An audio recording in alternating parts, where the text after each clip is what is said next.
Hello guys, Tivec here and welcome to World of Warcraft.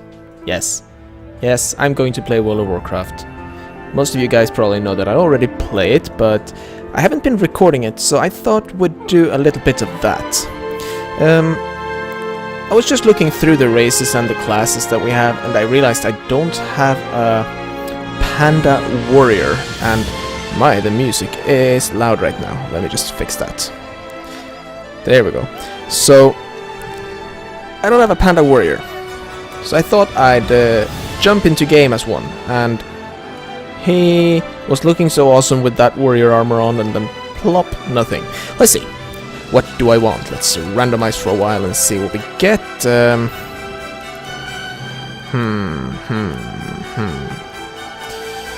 Don't know. Kind of like this look. Yeah, I'll go with this look. Let's take a look at the face. Looks all angry and stuff. Yeah, that'll work. Can he have what is that thing he has on his head? Kind of a balding, or whatever you call it on a panda with fur, but you know what I mean. I don't have a lot of them. I'll just give him I'll give him this one. Alright. So he will have a nice one. Stash. Knots in his beard. Yeah, sure. That will work. Right, and you might guess what I will call this one. Yes, indeed. So, let's finish this and enter game. You just saw my other characters. Don't worry, I won't be playing them. I have plenty of them. Oh, and I'm gonna be quiet for the intro once it starts here and let you guys join in on that. Or I might talk over it. You know me.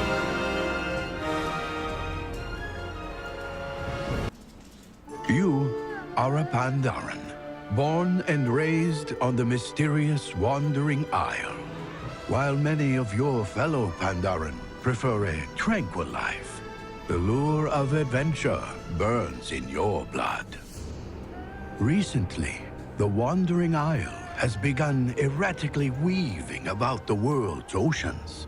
The air grows cold, and your island home is spiraling toward disaster. As one of the most promising of students at Master Shang's monastery, you may just be the salvation for your people. But first, you must complete your training. Yes, I must. So, I usually play these games modded, and I do have a lot of mods installed. Plenty of them. I'm going to just really quick fix up my interface so that it's ready for action. So, let's get it done, and I'll cut the recording and be back with you in a moment. There, we are in game and we have everything set up as I want it, well, roughly. There will probably be things that I need to do.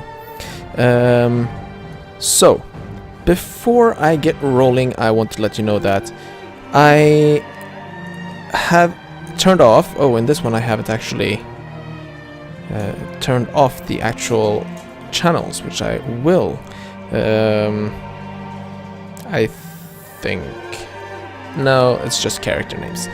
But I have blocked off this part down in the bottom left because of some identity protection reasons. I don't want to let my channel broadcast names of people that don't know that I'm recording them. So, with that said, this series is not going to be a rush through the game type of thing. I will take my time. I do this because I want to get a little bit more into the lore, especially of my own character, the Pandaren race, and the other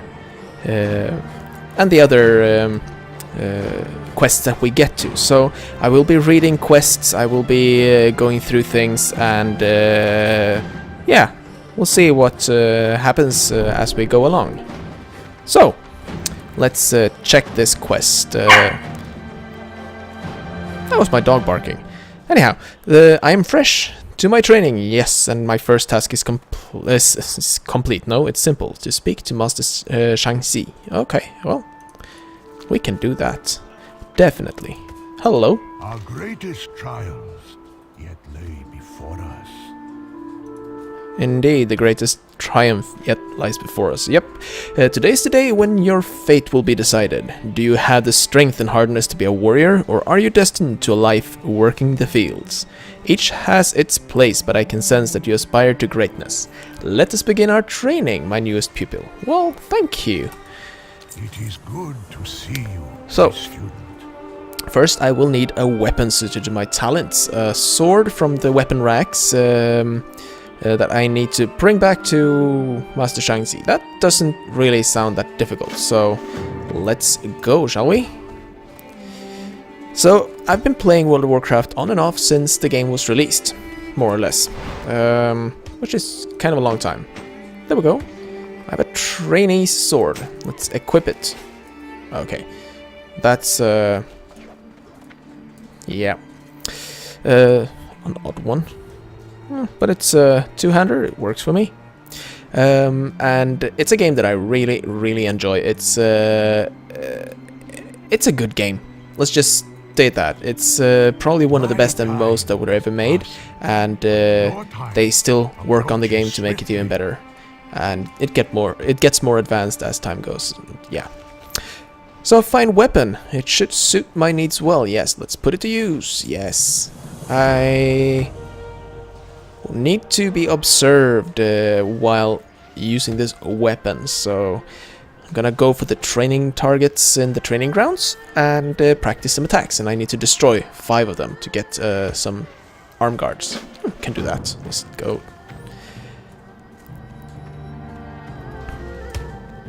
So, training target. Right, so I have my unit frames here. My rage is just below my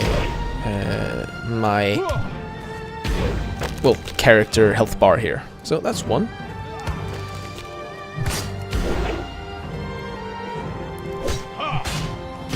I'm playing with the ELV UI, ELV. It's a complete interface replacement with new bars and everything, and I do have a lot of extra add-ons, like for instance the scrolling combat text is not part of ELV. It's a different one. It's one I like this one. It's not intrusive at all. It just pops up some text. It's easy on screen. So with all these training dummies, let's go back. Oh, got stuck. I will probably split up these episodes into 20-minute episodes like I usually do, 15 to 20, and go from there, because I think it's an easy, short time to record and it'll be better for you guys. So, facing a living opponent is a very different thing from the stationary targets in the yard. Oh yes. So, living opponents strike back. There is a very real fear of failure and sometimes even death, yes. And I have the courage to overcome this, so I will challenge one of the trainees and defeat them for some belts. I'll just equip this. Yep, some better arm guards. Is that a trainee? No, they're probably not the ones that I need to challenge. Is it in here? Yes, it is. So I need to continue into this building here. And congratulations, someone level up. And I will attack this guy and beat on him for a while.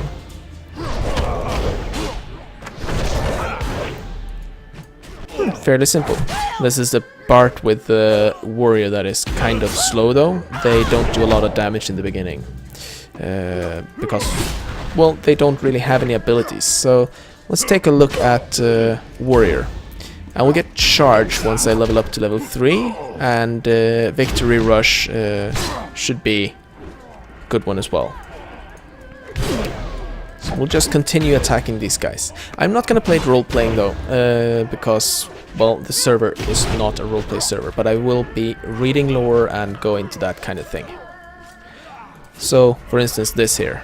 always challenge, always question. In the pursuit of a greater good, inaction is the only wrong. That's from Master Zurong. The path of the Hujin is marked by practical and decisive action. Followers of this discipline believe that moral and ideas are not absolute but change with circumstances. As such, a Hujin master must remain flexible in his or her thinking, always evaluating the greater good. We can live with that. I think there are more scrolls around this, yes. Path of the Hujin. Oops, sorry. There's also Path of the Tushui. Tushui, I think. Oh, I went straight for this one.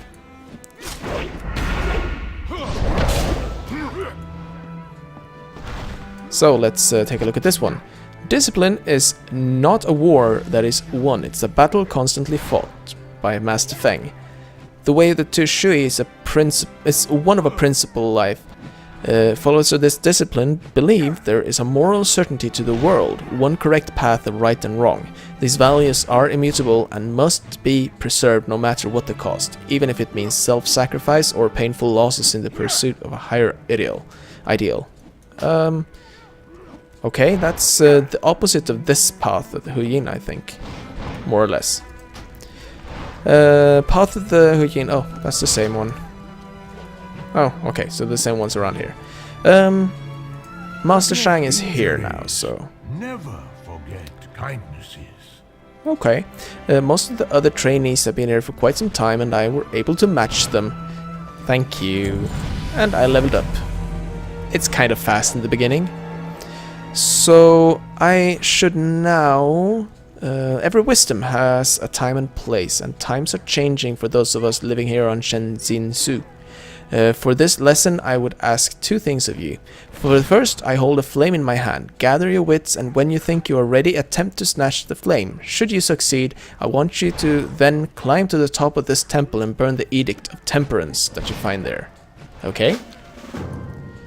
Our greatest triumph. How do we actually take this? Before us.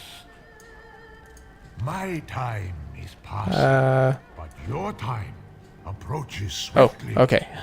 I have to click on the sparkly thing above him. Okay, let's on your first try. grab it. Now, and off we go. The flame to the top of the temple and burn the scroll that you find there.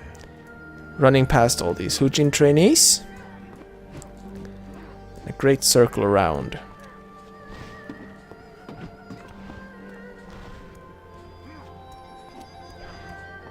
Is this the one? Yes, it is. Let's burn this.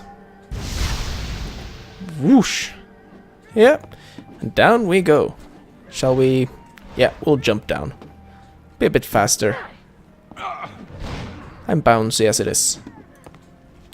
So, let's see. It is good to see you, my student. The fact that you were able to snatch the flame so easily is no small feat.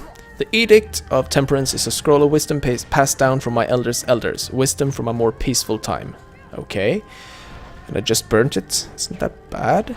Every lesson has its time and place, and with darkness on the horizon, the time for this particular wisdom has passed. The burning of the scroll is an acceptance of tidings to come and a promise to action. Your hand carried the flame, and I suspect that it will continue to do so in the future. Well, thank you. So, I need to go to the bottom of the stairs and challenge Zhao Minro, one of the eldest students. For some gauntlets. I can definitely do that. Oh, let's do the other side. Forget injuries.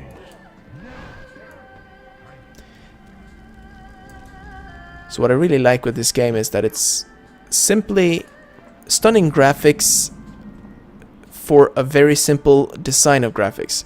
They are not extremely detailed in any way. I mean, these tiles here are not really that well detailed, but it just looks good. So, I need to go over the bridge.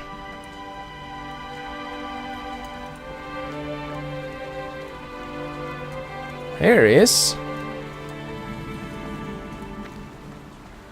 A challenger approaches, he says. We look down there. Swoosh. Oh, he takes... What? Stop it. Come back here, you.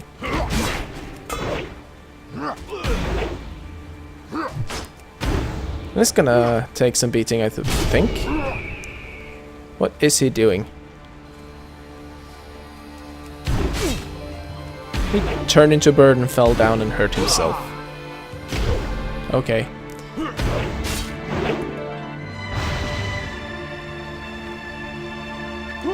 Okay, so he should be going down very soon. He actually has some pretty impressive swordplay, this guy. I bow to your skill, you bested me fairly. So, let's go up and talk to Master Shang. You're following me, that's kind of creepy. Where you pass, greatness follows. In such a short time, you've shown me that you have the potential to be a great warrior. Right? The training grounds are behind you, but you must prove yourself by facing a far greater challenge, one that none of my students have accomplished. I should return to Hyo, the Spirit of Fire, to the Temple of Five Dawns, and 2 students will help out. That's Aisa Cloudsinger. Seek her out at the pool to the west, and then I'm gonna go speak to Merchant Lorvo at Foos Pond. Okay. So where is Aisa? She should be here.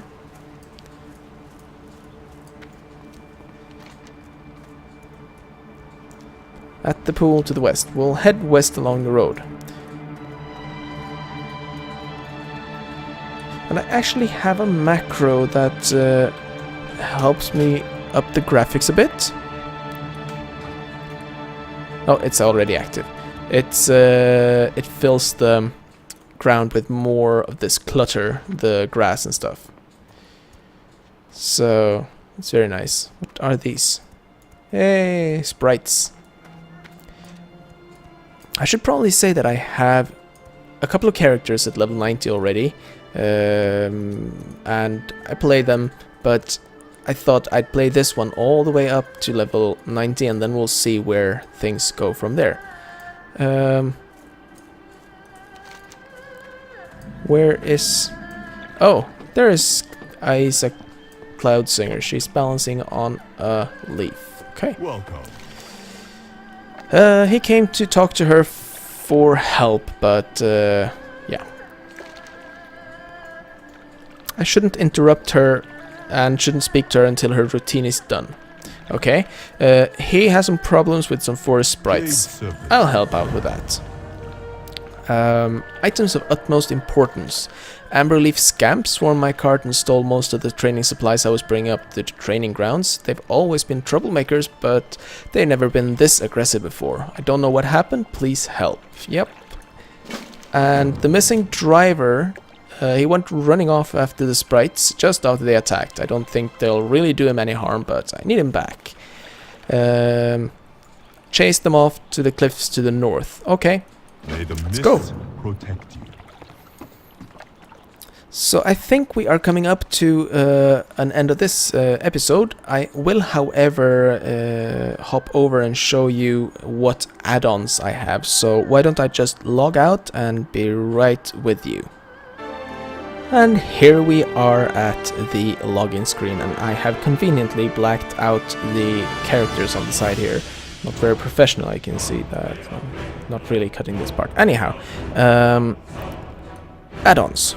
I am playing with a lot of them. As you can see, I'm using, for instance, Alcoholic, which is used when I'm managing a lot of characters. It's a good little helper tool. The Archaeology helper and Archie, I haven't really been using these so much. Arc Infantry, of course, that's my bag add-on, and it's very good. Just going through the ones that I have here real quick. I got some Spell Flash to help me keep track of all the classes that I have. Combat Replay is a test, and I'm really not using it. Some Data Store, that's part of... I can't remember, it's Arc Inventory, I think that has that. Drag 'em all, I can move everything I want. Some disabled ones, Examiner to keep track of who's wearing what, and got a bit of a better inventory view. Fishing Buddy for fishing, obviously. Forte is a Very powerful add-on, as they say here. I use it for my Warlock, though. I don't use it so much for the other characters. Gather Mate and Go Mount is a brilliant one. Short keyboard command to open up your favorite mount or activate it. What else of any? I use Phoenix Style for informing people when they fail in raids. RSA is a spell announcement add-on, which is fairly good. Sell junks to sell some stuff. I am a fan of the Trade Skill Masters add-on for auctioning, which helps me make money. Got TomTom, and XCT is my scrolling combat text. And of course Elf UI. It's good, it's very good. And Deadly Boss Mods, it's a very good one to have. You might want to have that if you do any raiding in this game. So, that's about it. We are level 2, that is awesome. In the next episode, we'll continue our quests in the world of Warcraft. I will see you next time. Take care, guys. Bye-bye.